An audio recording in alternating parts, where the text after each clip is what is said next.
Dahil nga dun sa ginawa nating sisig part 2, yung breaking the concept of the sisig, ang dami tuloy nagme-message sa akin sa page, nagsa-comment, sobrang dami tinatanong, alin daw ba doon ang Ninong Ray sisig? Ang totoo niyan, wala naman kasi talagang Ninong Ray sisig eh. Naghintay ka ba? Wala na. It's a prank. Then joke lang. Actually hindi pala joke. Wala naman talagang Ninong Ray sisig eh. Like, wala akong sarili kong, personal recipe ng sisig. At pag ako nagluluto ng kahit anong dish ng sisig, tinatanong ko dun sa kakain, ano bang gusto nyo? Ganito pa yung gusto nyo. Tapos aayon ako dun sa preference nila, 'di ba? Mahirap na pagpipilitan ko yung gusto ko, di naman pala yun ang gusto nila, 'di ba?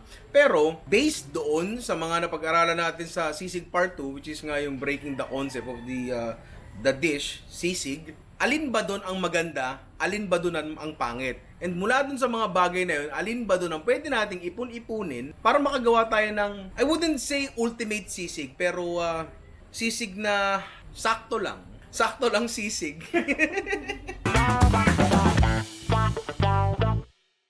Ang una natin pag-iisipan dyan is anong karne ba ang pipiliin natin, di ba? Noong nakaraan, pumili tayo sa batok, tenga, yempo, tsaka maskara. Tama? Tama. So, ang napili namin para dito sa aming sakto lang sisig ay dalawa. Halo ng tenga at batok. Tulad ng ilang episode nyo nang nakikita, alam nyo na kasunod niyan. Dahon ng laurel na may tangkay pa. Pamintang buo, tsaka asin. Lulutuin lang natin to hanggang medyo lumambot ng konti. Pero hindi naman sagad-sagad. Siguro more or less mga 30 minutes. Kaya kami pumili ng tenga at pumili ng bato. Kasi unang-una, ang tenga, meron siyang cartilage na nagdadagdag ng texture doon sa sisig mismo. Hindi lang puro karne at purong taba ang natitikman mo. Yung batok naman, gusto ko siya kasi meron siyang tamang amount ng laman at taba. Plus, malagkit siya kumpara mo sa liempo. Alam mo yun? Mas ma-collagen siya ng konti, mas malinamnam. Yun ang dahilan. So, kung di ka nag-agree doon, okay. Anong pangalan mo? Ralph? Gawa ka rin ng Ralph Sisig. Galing ka eh. Huwag kayo iiyak. Sinisigurado ko sa'yo, kahit gaano karami ang pera mo, wala ka nito. Sinisigurado ko sa'yo, kahit gaano makapangyarihan ang pamilya mo, tangina mo! Wala ka nito. Pare, meron tayo napakalupit na ihawan dito. Yan, ipakita mo naman ang ihawan natin. Meron tayong malupit na ihawan dito galing sa mga tropa natin dyan sa iCook. De pare, promise nila nyo to. Pare, isang baliktad lang. Boom! Tangina, saka nakakita yan. Isa pa. Boom! Lupit, saka nakakita niyan, di ba? Ikaw ba ay mahilig mag-ihaw, pero tamad magbaliktad ng iniihaw? Kung ganon, palagay ko, iCook 1 push flip grill ang kailangan mo. Tulad dito, nag-iihaw ako ng batok at tenga ng baboy, mga nasa 2 kilong karne to, diba? Kung babaliktarin ko yung isa-isa, nakakapagod. Pero dahil sa patented technology ng iCook, boom! Isang ganun na lang yan. Nakakita nyo ba? Ulitin ko ba? Studio audience? Ulitin ko. Isa pa. Oh, 1, 2, 3. Boom! Tang-ina. Diba? Isa pa. 1, 2, 3. Boom! Tang-ina. Diba? Wala kayong makikitang ganyan, diba? Sa buong mundo, 3 lang kaming may-ari nito. Ako, yung may-ari ng kumpanya, syempre, I'm sure meron siya yan. Tsaka si Eli Buendia. Kasi Eli Buendia bumili. Lagay mo dito yung picture, Jerome. Bumili si Eli Buendia kahapon. So, sa buong mundo, kami lang ang 3 taong kayang magbaliktad ng 2 kilong babagsak. Utang inang ring light yan, pagtan nyo nga yung hayop na yan. Imaginein mo, nagtitinda ka ng barbecue. Imagine mo na. Imagine mo, nagtitinda ka barbecue. Oo. Ang init. Diba ang init? Tapos, bawat isang barbecue, babaliktarin mo isa-isa. Diba? Nakakapagod. Pagod din, sir. Sobrang pagod doon, diba? Tapos, masusunog ngayon yung kamay mo. Mapapasok ka. Mauubos yung balahibo mo sa braso. Asset mo yun. Pero kung meron ka niyan, 1, 2, 3, 74 na barbecue. Isang ganun lang. Men, ha? Nabilang mo yun? Nabilang ko yun! Gago! Ang lupit niyan kasi adjustable ang height ng uling.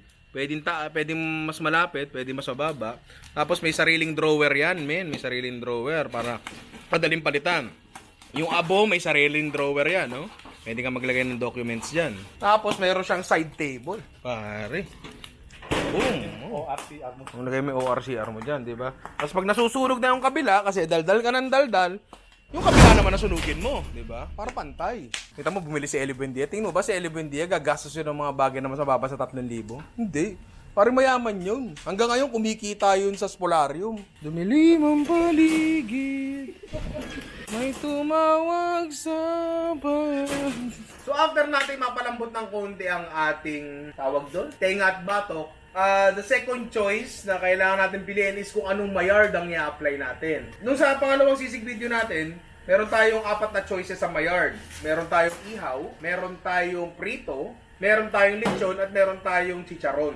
Diba? Ngayon, ang pinili ko ay ihaw. Kasi, paano ko ipapaliwanag na, paano ko sasabihin na, kaya ihaw ang pinili ko kasi masarap. Pero yun nga, siguro kaya para sa akin pinakamasarap ang ihaw kasi ito ang pinakamataas na temperature sa lahat ng methods na pwede nating i-employ. Kaya siguro, mas masarap, mas tostado, mas okay. So, basta kami mag-ihaw and kailangan na namin ligpitin. Diba? Napakadali kasi may gulong ang ating iCook One Plate Grill.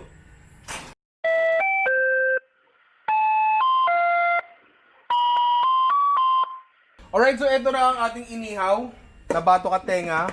Chapin na natin. Ano pa bang kailangan gawin, di ba? Gago, troll warlord dyan. Yan yung pag ano, Naka-berserk. normal attack. Ano? Normal attack.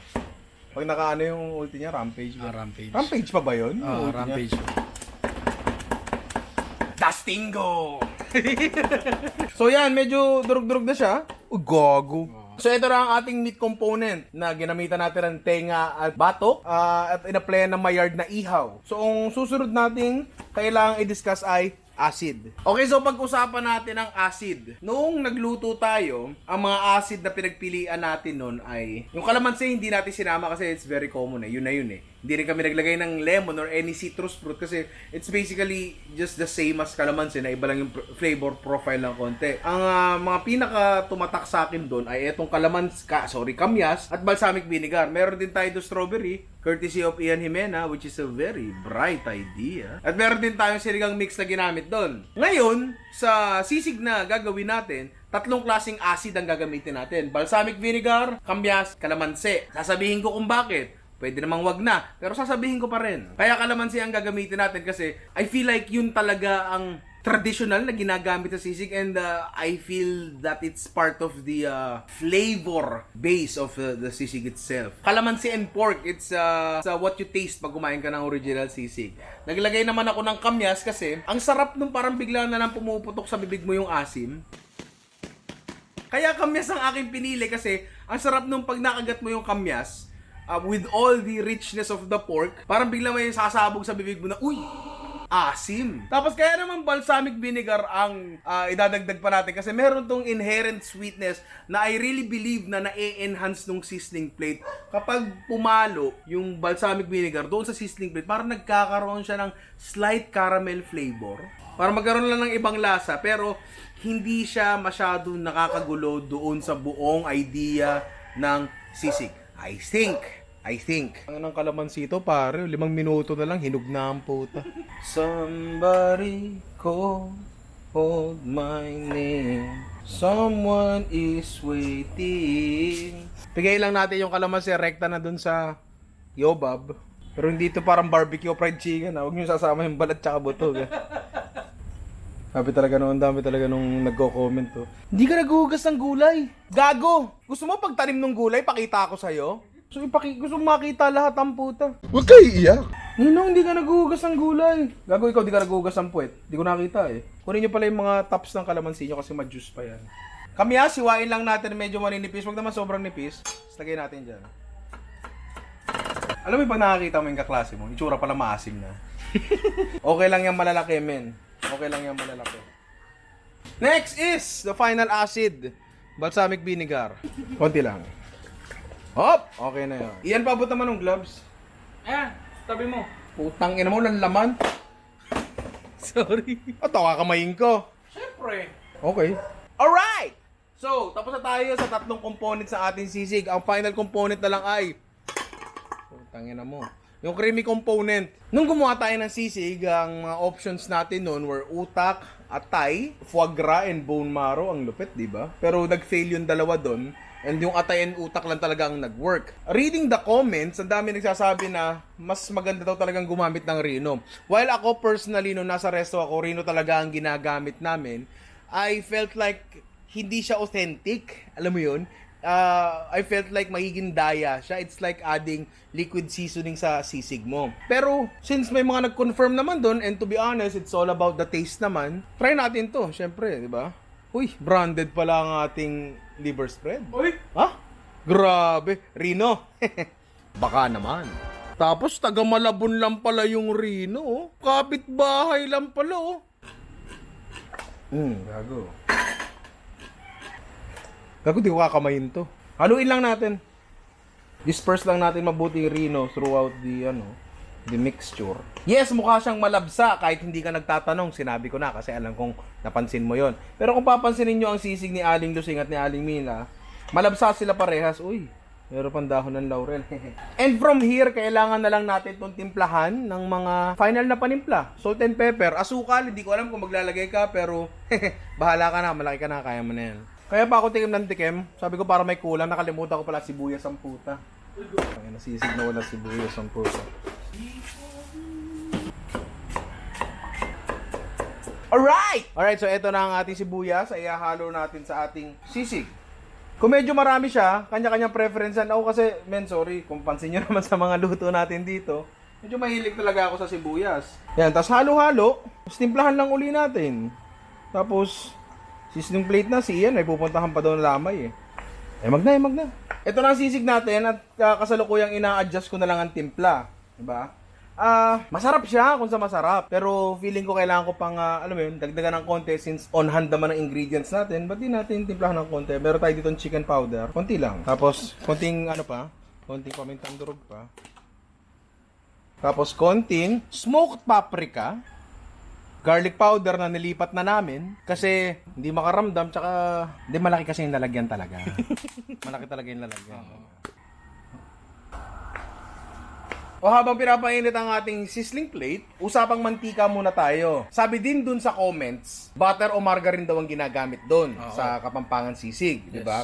So ngayon, gagamit tayo ng pure unsalted butter, di ba? Para lang din hindi maiba yung timpla natin. Unsalted na baka mamaya umalat or anything. Pero kasi, pinag-isipan ko rin kung bakit butter ang nilalagay nila. Kasi ang butter, meron niyang milk solid sa ratutusa. Di ba minsan, ang butter nasusunog yan? Yun yun.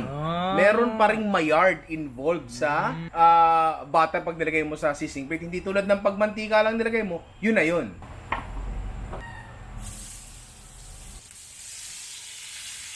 Final garnish natin, crispy garlic. Wala namang problema dyan. Labuyo flakes kasi ang hang is always optional. Something green. Meron lang tayong spring onion. Uy, huwag ka naman picture. Bilisan mo yung sizzling mo. Instagram that shit, pare. Anyway, eto ang ating sisig. Na-explain ko na naman siguro lahat kanina, no? So, tikman na lang natin. Wala daw itlog, oh. Hindi, naghahanap na itlog sa sisig, oh.